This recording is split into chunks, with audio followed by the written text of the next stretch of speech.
Sir మీ పేరు? ఆదినారాయణ అండి. Sir next election లో ఎవరు గెలవబోతున్నారు అనుకుంటున్నారు? గెలిచేది ఏముందో వీడు పాడు చేసుకున్నాడు. ఎవరో జగన్మోహన్ రెడ్డి 30 సంవత్సరాలు ఉండవలసినాడు, పాడు చేసుకున్నాడు. సొంత సామాజిక వర్గాన్ని సపోర్ట్ చేసి పాడు చేసుకున్నాడు. మరి అన్ని రంగాలు కుదేలైపోయినాయి కదా, రోడ్లు కానీ ఇంకో రకం కానీ, యువతకు ఉద్యోగాలు లేవు. మరి అన్ని రంగాలు ఇండస్ట్రీస్ లేవు, ఉద్యోగాలు లేవు, రోడ్లు లేవు. ఇంకేం బాగుపడుతుంది మొత్తం? నేనే డెవలప్మెంట్ చేశాను, ఆంధ్రప్రదేశ్ బాగుపడడానికి కారణం అంటున్నాడు. ఏం డెవలప్ చేశాడు కనిపిస్తుంది? పోనీ చెప్పండి, పలానా చోట డెవలప్ చేసిందంటే అది నమ్మదగిన విషయం కాదు. కాదు. ఎక్కడ డెవలప్ చేశాడు? ఏది ప్రజా సంక్షేమ పథకాలు ఇస్తే సరిపోద్దా? అవి ఎవరికి అందని? అవి ఇచ్చే బదులు రేట్లు తగ్గించండి ప్రతి మానవుడికి. వాళ్ళకి డబ్బులు వద్దు, డబ్బులు ఇమ్మన్నాడు ఏమన్నా అడిగారేంటి? ఆటో కూడా వచ్చి 10,000 ఇమ్మన్నాడు అడిగాడా? అట్లా కాకుండా కూరగాయల ధరలు కానీ, బియ్యం ధరలు కానీ, ఈ డీజిల్ ధరలు కానీ తగ్గించండి సామాన్యమైన. తగ్గిస్తే అప్పుడు అందరికీ బాగుంటుంది. అది నా ఒపీనియన్ అయితే. అది సార్ మరి ఈసారి ఇక్కడ ఎంపీగా నుంచుంటున్నారు కదా, మీకు ఎలా అనిపిస్తుంది? ఎవరికి ఓటేస్తారు? భరత్ గారికి వేపిస్తారా? వదిలేసేయండి. అది ఒక్కొక్కరిది ఒక్కొక్క వరకు ఉంటుంది. ఇక్కడ ట్రెండ్ మరి భరత్ అని ఉంది, నేను ఈవిడికి వేస్తాను. ఇంకొకళ్ళు ఇష్టం. అది సార్ మరి వీళ్ళిద్దరు ఎవరు గెలిస్తే మీకు బాగుంటుంది? ఎవరు గెలిస్తే ఉంది? ఎవరు గెలిచినా తర్వాత గెలిచిన తర్వాత సామాన్యమైన వాడు వెళ్తే ఇంటర్వ్యూ ఇవ్వాలి. అది ఇచ్చేవాళ్ళు ఎవరు సార్ మీరు? అలాగే నాకు ఎవరో తెలియదు, ఇద్దరు తెలియదు. ఆవిడేమో విజయనగరం ఆవిడ, ఈయనేమో లోకల్ అయినా, ఈయన కొత్త రాజకీయాలకి. మరి ఎట్లా? మరి పోయిన ఎలక్షన్ లో ఓడిపోయారు ఈయన.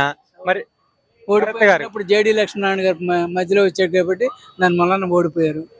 అప్పుడే గెలిచి ఉంటే సత్తా తెలిసిపోయేది అయింది. మనం అప్పుడు పరీక్షించుకునే వాళ్ళం. సార్ మరి ఇప్పుడు ఆయన ఓడిపోయిన కాడ నుంచి ప్రజల్లోనే తిరుగుతున్నారు, మరి ఈసారికి గెలుస్తారంటారా? గెలుస్తారని అనుకుంటున్నాం. అది గెలుస్తారో లేదు మనం ఎవరని చెప్పగలం? ప్రజల నాడి అంతే. సార్ మరి ప్రజల సమస్యలు మన పార్లమెంట్ లో సమస్యలు తెలుస్తారా? తెలుస్తారంటే తెలియపరుస్తారు, అక్కడ పోట్లాడతారు. పైన సెంట్రల్ గవర్నమెంట్ కూడా సపోర్ట్ చేయాలిగా, చేస్తారని అనుకుంటున్నాం. ఆ ఉద్దేశం మీద ఇప్పుడు కలయిక కలిశారు అంతే కదా. మూడు పార్టీలు కలిసింది అందుకే కదా. అది సార్ మరి ప్రజల సమస్యలు పార్లమెంట్ లో వినిపిస్తారా? మన సమస్యలు అంటే ఏంటి? ఇక్కడ జరిగినాయి కానీ మన దగ్గర ఇప్పుడు డెవలప్మెంట్ చేస్తా అన్నారు కదా జగన్మోహన్ రెడ్డి గారు. జగన్మోహన్ రావు గారు జరిగేది ముందు స్టీల్ ప్లాంట్ని కాపాడాలి. దాని మీద 10,000 మంది 20,000 మంది ఉద్యోగస్తులు ఉన్నారు. 20,000 ఉద్యోగస్తులు అంటే దగ్గర కుటుంబానికి 4 వేసుకోండి, దగ్గర 1,00,000 మంది కుటుంబాలు నాశనం. అది ఆపారు అనుకోండి, కొద్దిగా అది నిలబడుతుంది.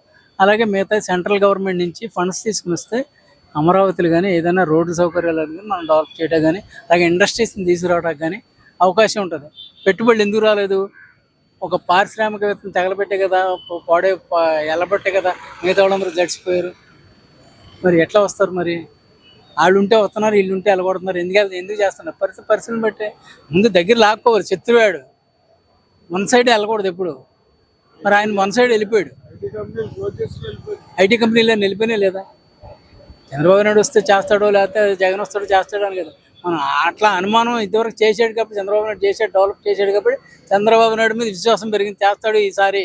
కుదేలైనా ఈయన మాత్రం ఏం చేస్తాడు? ఖజానాలో డబ్బు లేకపోతే అతని మీద నమ్మకంతో పెట్టుబడిదారులు వస్తారు అనేటువంటి అవగాహన. అది సార్ ఆంధ్రాకి నెక్స్ట్ సీఎం చంద్రబాబు. ఇప్పుడు జగన్మోహన్ రెడ్డి పరిపాలన ఏ విధంగా అనిపిస్తుంది సార్? బాగాలేదు, నాశనం చేసేస్తున్నారు. రాష్ట్రం నాశనం అయిపోయింది. మీ పార్లమెంట్ పరిస్థితి ఏంది? మా పార్లమెంటు తెలుగుదేశం పార్టీ. సార్ ఇప్పుడు ఎంపీగా టీడీపీ తరపున వచ్చేసి భరత్ గారు, అదేవిధంగా వైసీపీ తరపున వచ్చి ఝాన్సీ గారు నిలబడుతున్నారు కదా, ఎలా అనిపిస్తుంది? భరతే నెక్కుతారు. ఝాన్సీ నాన్ లోకలు, ఎక్కడి నుంచో వచ్చి ఇక్కడ ఏం చేస్తారు? వాళ్ళంతా లాబీ. ఇంతకుముందు వర్క్ చేసిన ఎంపీ గురించి ఏం చెప్తారు సార్? ఏం పని చేయలేదు. చాలా కంపెనీలు తీసుకొచ్చాను, వైజాగ్ని డెవలప్ చేశాను అని చెప్తున్నాడు. మీకు ఏమైనా కనపడుతున్నాయా? మీకు ఎక్కడైనా కనపడుతున్నాయా కంపెనీలు? మాకైతే ఎక్కడ కనపడట్లేదు. ఇప్పుడు భర్త గారు గెలిస్తే అదేవిధంగా విశాఖ ఇది ప్రైవేట్ చేస్తున్నారు కదా, దాని మీద ఫైట్ చేస్తారా పార్లమెంట్లో? ప్రైవేట్ ఏంటండి? అదే విశాఖ స్టీల్ ప్లాంట్ని ప్రైవేట్లో మార్చేస్తున్నారు. ప్రైవేట్ చేయరండి. ప్రైవేట్ చేయకుండా ఆపుతారు. ఆంధ్రాకి నెక్స్ట్ సీఎం చంద్రబాబు నాయుడు అయితే బెస్ట్. ఎందుకు సార్? అంతకుముందు బాగానే చేశారు పాలన, ఇప్పుడు కూడా మళ్ళీ చెయ్యాలి కదా పాలన, లేకపోతే బాగోలేదు. ఈ పరిపాలన బాగోలేదని సీఎం చంద్రబాబు నాయుడు కావాలని.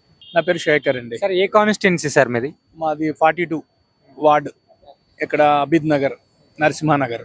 సార్ మరి ఆంధ్రప్రదేశ్లో మన నెక్స్ట్ సీఎం ఎవరైతే బాగుంటుంది? సీఎం అంటే వైజ్ మ్యాన్ ఆయన చంద్రబాబు నాయుడు అండి, అందులో డౌట్ లేదు. ఈ can do something for the Andhra Pradesh. ఎందుకంటే ఆయన వస్తే డెవలప్మెంట్ ఉంటుంది, ఇండస్ట్రీ ఉంటుంది, ఎడ్యుకేట్ అవుతారు, పిల్లలు ఎక్కడ బయటికి వెళ్ళరు. మా ఇంటెన్షన్ అది. Development, industrial development, what ever the మీకు ఏంటంటే సాఫ్ట్వేర్ డెవలప్మెంట్ కానివ్వండి, వాట్ ఎవర్ అభివృద్ధి అన్నది వీ కెన్ సీ అంతే. సార్ మరి ఇక్కడ మన నియోజకవర్గంలో ఎంపీగా నుంచుంటున్నారు కదా భరత్ గారు, ఆయన గురించి ఏం చెప్తారు సార్? నేను ఆయన కోసం చెప్పాలంటే ఆయన లాస్ట్ టైమే మిస్ అయ్యాడు, ఈసారి డెఫినెట్గా రావాలని కోరుకుంటున్నాం. ఎందుకంటే is a right person to do something. ఎందుకంటే ఈ బిలాంగ్స్ టు ది వైజాగ్. మాకు తెలిసి ఆయన గీతం ఇన్స్టిట్యూట్ అవ్వనండి, ఏదవనివ్వండి, is the right person, educated person. He can do something for the educated. అంటే నేను చెప్పేది ఏంటంటే ఈ స్టూడెంట్స్ కానివ్వండి, whatever it may be, he can do something for the Vizag. Sir మరి ఇప్పుడు ఆపోజిషన్ పార్టీ వాళ్ళు కూడా మేము గట్టి పోటీ ఇస్తాం, మరి ఆయన ఓడిస్తాం అంటున్నారు. నేను అనుకోవడం అంత ఛాన్స్ ఉండదండి. బొత్స ఝాన్సీ గారి బిలాంగ్స్ టు విజయనగరం అండి. తను కూడా అంత నేను గెలిచే క్యాండిడేట్ కాదని నేను అనుకుంటున్నాను. బట్ డెఫినెట్గా మన భరత్ గారే గెలుస్తారని నా ఇంటెన్షన్. సార్ మరి భరత్ గారు నెక్స్ట్ పోయిన ఎలక్షన్లో ఓడిపోయారు కదా, మరి ఈ ఎలక్షన్ ఓడిపోయిన కాడ నుంచి ప్రజల్లోనే తిరుగుతున్నారు, ప్రజల సమస్యలు తెలుసుకున్నారా సార్? ఆయన చెప్పాలంటే కొంత మరి కంపారిటివ్లీ లక్ష్మీనారాయణ గారు లాస్ట్ టైం నించున్నారు, జేడి లక్ష్మీనారాయణ గారు. సో ఆయన కొంచెం టఫ్ ఆ రోజు అవ్వటం వల్ల కొంత లిటిల్ బిట్ వేరియేషన్తో ఈయన ఓడిపోవడం జరిగింది. కానీ ఈసారి డెఫినెట్గా వచ్చేస్తాడు, 100% వచ్చేస్తాడు. సరే ఈసారి మరి పార్లమెంట్లో మన ఈయన్ని చూడగలరా? చూడాలని ఇంటెన్షన్ అండి. ఇక్కడ మన నార్త్ శ్రీకాకుళం నుంచి ఎర్రవినాయుడు వాళ్ళ అబ్బాయి ఉన్నాడు కదా, అలాగే ఈయన్ని కూడా ఊహించుకుంటున్నాం ఒక మంచి ఎంపీగా అనుకుంటున్నాం. మరి డెఫినెట్గా గెలుస్తాడని నమ్మకం కూడా ఉంది, గెలిచేస్తాడు, నా డౌట్ లేదు. పార్లమెంట్లో మన ప్రజల సమస్యలని అక్కడ నెరవేరుస్తారా? చేస్తారండి, ఈయన చేస్తారు. ఎందుకంటే ఆయన గళాన్ని విప్పుతాడు. మన సొసైటీలో ఉన్న ప్రాబ్లమ్స్ అవనివ్వండి, మన స్టీల్ ప్లాంట్ అవనివ్వండి, what ever it may B, కొన్ని సమస్యలు ఉన్నాయి కదా, ఈ సమస్యలు కానీ ఇవన్నీ ఆయన మనకి నేషనల్ వైడ్ కొన్ని సమస్యలు ఉంటాయి కదా, అవన్నీ చేస్తాడని అనుకుంటున్నాను. పోలవరం కోసం కానీ ఇవన్నీ ఆయన బాగానే మాట్లాడతారు. పోరాడతారా సార్? పోరాడతారండి, పోరాడతాడు. యంగ్ జాబ్ కదా. ఒక ముక్కలో మరి ఆయన గురించి ఏం చెప్తారు sir? Is a nice personality. అలాంటి వాళ్ళే మన పాలిటిక్స్లో ఉండాలండి. ఈజ్ అ జెన్యున్ పర్సనాలిటీ, ఏదైనా చేయగలడు. అండ్ మిగతా వాళ్ళ కరప్షన్ అలాంటివి ఏమి ఉండవనే నేను అనుకుంటున్నాను. ఎందుకంటే మిగతా కంపారిటివ్లీ కొంతమందితో పోలిస్తే ఈజ్ అ నైస్. ఆయన యూఎస్ స్టడీ చేసుకుని వచ్చారండి నాకు తెలిసి, మంచి అతను. ఫస్ట్ టైం పాలిటిక్స్లో ఇలాంటి వాళ్ళే గెలవాలి. మనం కొంత సొసైటీ బాగుపడాలి అంటే ఇలాంటి వాళ్ళే గెలవాలి. ఇప్పుడు వైజాగ్లో ఎంపీగా భరత్ గారు, ఝాన్సీ గారు నిలబడుతున్నారు. ఎవరు గెలుస్తారు అనుకుంటున్నారు? భరత్ గారు. ఎందుకు సార్ అంత కాన్ఫిడెంట్గా? అంతే, అందరూ మారారు, ప్రజలంతా మారారు, అది అందుకే గెలుస్తారని నమ్మకం. ఇంతకుముందు 5 సంవత్సరాలు ఎంబీబీ సత్యనారాయణ గారు పరిపాలించారు కదా, ఎలా అనిపించింది అది? మాకేం అనిపించలేదు. అతను బిజినెస్ స్వాతంత్రం, మాకేం అనిపించలేదు. మాకు వెలపూడి రామకృష్ణ గారు ఎమ్మెల్యే గారు ఉన్నారు, అతను మేము గెలిపిస్తున్నాం.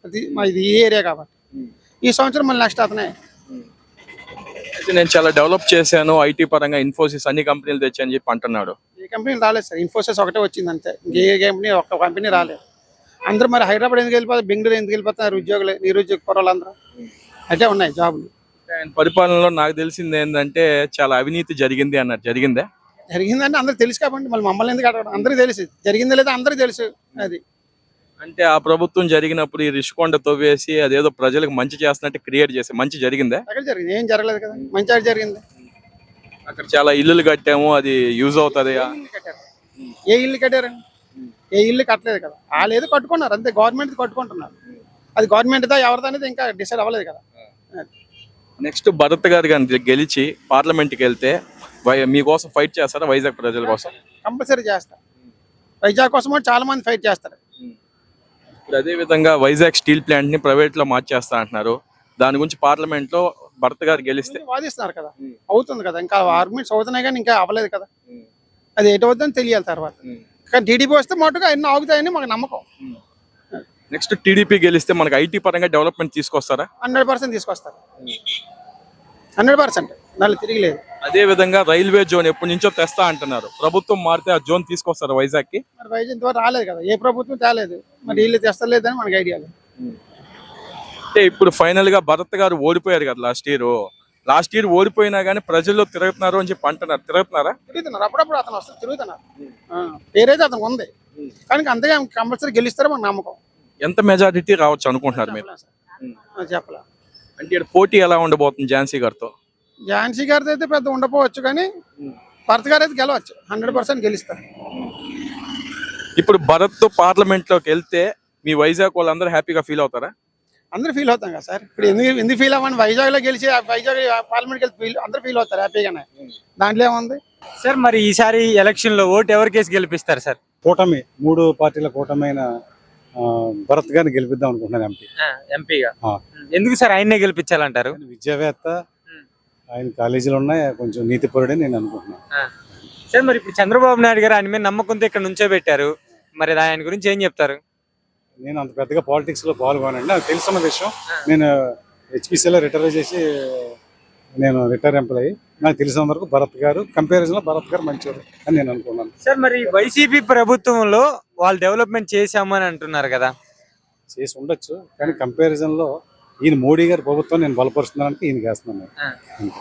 సార్ మరి బొత్స సత్యనారాయణ గారు కూడా నేను లాస్ట్ టైం గెలిచి నేను చాలా డెవలప్మెంట్ చేశాను అంటున్నారు కదా వైజాగ్. సత్యనారాయణ గారా? బొత్స సత్యనారాయణ గారు ఇక్కడికి వెళ్ళలేదు. ఝాన్సీ సార్ చేసినా నాకు ఇప్పుడు నాకు మోడీ గారి ప్రభుత్వం కావాలని నేను ఈయనకి ఓటేస్తాను. సార్ మరి ఈసారి ఆయన్ని పార్లమెంట్ లో చూడొచ్చా? డెఫినెట్ గా చూడొచ్చు. ఎందుకు సార్ అంత కాన్ఫిడెంట్ చెప్తున్నారు? ఆయన చదువుకున్నారు, విద్యావేత్త. తర్వాత ఆయన ఉన్నది, ఆయన కరిష్మా ఉంది, గెలిచే కరిష్మా ఉంది కంపారిజన్ టు వైపీసీ క్యాండిడేట్.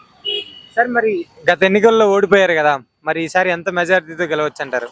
గెలొచ్చండి, దగ్గర ఒక 50,000 మెజార్టీతో గెలవచ్చు అనుకుంటున్నాను, నేను అనుకుంటున్నాను. సార్ ఆయన ఓడిపోయిన కాడ నుంచి ప్రజల్లోకి వచ్చి ప్రజల సమస్యలు తెలుసుకుంటున్నారా? తెలుసుకుంటున్నారు, ఫాలో అవుతున్నారండి ప్రజా సమస్యల మీద. మరి ఒక ముక్కలో మరి భరత్ గారి గురించి ఏం చెప్తారు సార్? భరత్ గారి గురించి అంటే విద్యావేత్త, మంచి ఫ్యామిలీ నుంచి వచ్చాడు, తిన్నగా ఆయన నీతిపరుడు అని నేను అనుకుంటున్నాను. లాస్ట్ టైం ఎంబీవి సత్యనారాయణ గారు గెలిచారు కదా, ఆయన గురించి ఏం చెప్తారు సార్? ఆయన గురించి నో కామెంట్స్ అండి, చెప్పడానికి ఏం లేదు. నేను ప్రత్యక్షంగా రాజకీయాల్లో ఉండను, మామూలుగా అయితే నేను నా పని నేను చూసుకుంటాను.